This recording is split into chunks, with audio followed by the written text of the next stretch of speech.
प्रिय विद्यार्थियों नमस्कार, कैसे हैं आप लोग। इस वीडियो में हम क्लास 10th की द्विघात समीकरण अध्याय 4 अभ्यास प्रश्न 4.2 के सवाल आपको पढ़ा रहे हैं। मेरे इस YouTube चैनल पर आपको हर चैप्टर का क्रम बाय क्रम पूरे सवाल आपको मिल जाएंगे। इक्का दुक्का सवाल नहीं बताता हूं मैं सीरियल से जितने भी टफ सवाल हैं सब एक तरफ से बताने का प्रयास करता हूं, तो आपको कहीं भटकने की आवश्यकता नहीं होगी और मेहनत करेंगे आप तो सफलता ज़रूर आपको मिलेगी। और मेहनत कभी व्यर्थ नहीं जाती है। शिक्षा सबसे बड़ा हथियार है और पढ़ाई के लिए जुनून होना चाहिए। इसी जुनून के चलते अभी रात के 2 बजे हुए हैं, लेकिन मैं आपको पढ़ा रहा हूँ, आपके लिए वीडियो शूट कर रहा हूँ। तो नींद आती है, पैर दर्द करने लगता है और सोने का मन करता है, बहुत सारी प्रॉब्लम्स होती हैं। लेकिन जब आपके अंदर जुनून होता है कुछ भी करने का तो आप कुछ भी कर देते हैं। अभी बहुत गर्मी है, पूरा लाइट जल रहा है, लेकिन बहुत गर्मी है इस रूम में, पसीने टप टप चू रहे हैं, लेकिन मैं आपको पढ़ा रहा हूँ। तो जुनून, जब आप जुनून जगाएंगे तो निश्चित रूप से आप पढ़ेंगे। और पढ़ाई सबसे बड़ा कह सकते हैं हथियार है, जिसके भरोसे आप कुछ भी कर सकते हैं। तो चलिए द्विघात समीकरण का ये सवाल देखते हैं। तो यहाँ पे हम देखिए, दिखने में आपको ये सवाल बहुत टफ लग रहा होगा। टफ नहीं है, बिल्कुल इजी है, बस आपको समझने का प्रयास करना होगा। तो यहाँ पे देख रहे हैं ये द्विघात समीकरण के रूप का सवाल है। तो हम मान लेते हैं कि माना x माइनस ए बटा एक्स प्लस ए बराबर वाई, ये मान लेते हैं। तो यही चीज़ हम y यहाँ पे रख देते हैं। तो यहाँ पे क्या रख देते हैं, y माइनस 5, इसकी जगह भी y रख देते हैं, प्लस 6 बराबर 0। अब यहाँ पे अचर पद 6 है, यहाँ पे y स्क्वायर का गुणांक 1 है। तो द्विघात समीकरण में होता ये है कि जो अचर पद होता है इसको y स्क्वायर के गुणांक से गुणा करते थे। 6 एकन्नम 6 हो जाता है। अब इस 6 के ऐसे गुणनखंड करना है कि जोड़ने पर या घटाने पर 5 आना चाहिए और गुणा करने पर 6 आना चाहिए। तो यहाँ पे 6 गुणे 1 बराबर 6 एकन्नम 6 होता है और 2 गुणे 3 बराबर भी 6 होता है, 2 प्लस 3 बराबर 5 होता है। तो ये आपका गुणनखंड इस तरीके से बन जाता है। निश्चित रूप से आपको ये सवाल समझ में आएगा। तो चलिए देखते हैं। तो वाई स्क्वायर हो गया, यहाँ पर ये हो गया। अब 2 तिहाई 6, 2 प्लस 3 हो जाता है, 2 तिहाई 6 भी होता है, 2 3 5 भी होता है। यही तो होता है द्विघात समीकरण का फैक्टर, ठीक है, यही समझना है आपको।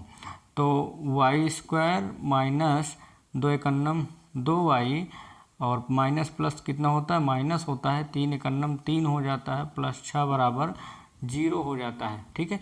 अब यहाँ पे वाई स्क्वायर है, यहाँ पे 3y है, तो y यहाँ से कॉमन कर लिया जाता है। तो y और एक y यहाँ पे बचता है, माइनस y से y कट जाता है तो केवल 2 बचता है। यहाँ पर 3 कॉमन कर सकते हैं तो y बचता है, माइनस प्लस माइनस 3 से 6 को भाग दे देते हैं तो 3 दूना 6 बराबर 0 आ जाता है। अब y माइनस 2 यहाँ भी है, y माइनस 2 यहाँ भी है, तो यहाँ पे हम कॉमन कर लेंगे। तो पहले इनको एक ब्रैकेट में ले लेते हैं y माइनस 3 को, और इसमें जब कॉमन करते हैं तो y माइनस 2 बराबर 0 आ जाता है। तो यहाँ पे इस तरीके से ये हो गया। अब y माइनस 3 बराबर 0, पहले इसकी यहाँ से एक वैल्यू निकाल लेते हैं y की।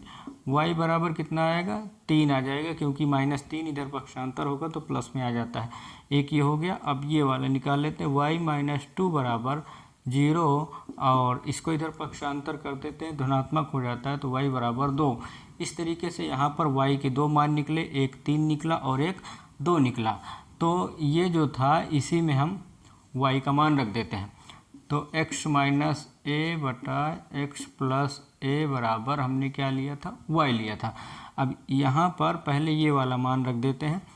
तो x माइनस ए बटा एक्स प्लस ए, y का मान कितना रख देते हैं, 3 रख देते हैं, ठीक है। हम जानते हैं कि यहाँ पे 1 लिख सकते हैं समझने के लिए, इससे इसमें गुणा करो, इससे इसमें कर दो।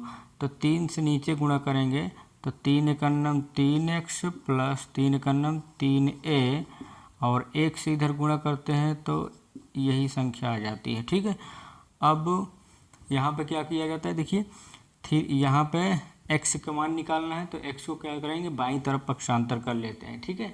तो यहाँ पे 3x, ये वाला x इधर आएगा तो माइनस में हो जाता है, माइनस ए, ये इधर आएगा तो माइनस में 3a, और 3x में से एक x घटा देते हैं तो कितना आता है 2x बराबर, इसको माइनस माइनस प्लस होता है, 3 में 1 जोड़ देते हैं तो 4a, x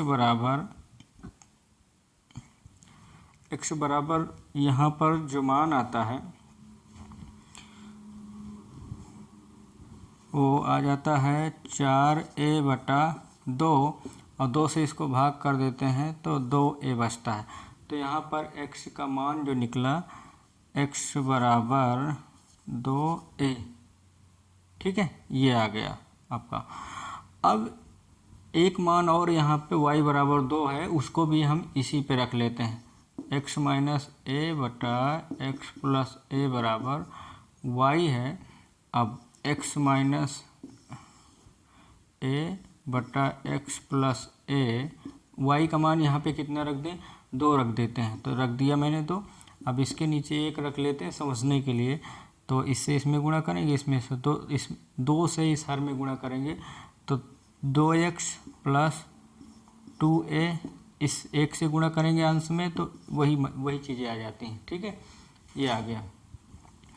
अब x की वैल्यू निकालना है तो x वाले पद को इधर पक्षांतर कर लेते हैं, माइनस a, इसको इधर ले जाते हैं बराबर 2x में से 1x घटाते हैं तो केवल 1x आता है, और इसको माइनस माइनस प्लस होता है, मतलब 2a और माइनस a को जोड़ देते हैं -3a।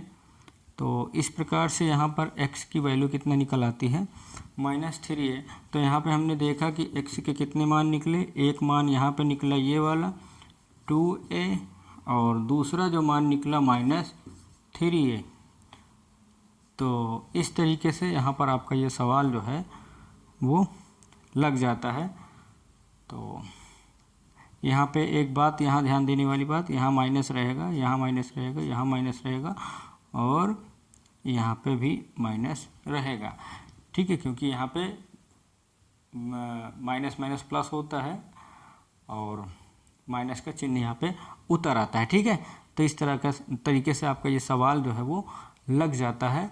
आपको हमारा वीडियो पसंद आए तो वीडियो को शेयर ज़रूर कर दीजिए अपने फ्रेंड्स के साथ, और चैनल को सब्सक्राइब ज़रूर करें।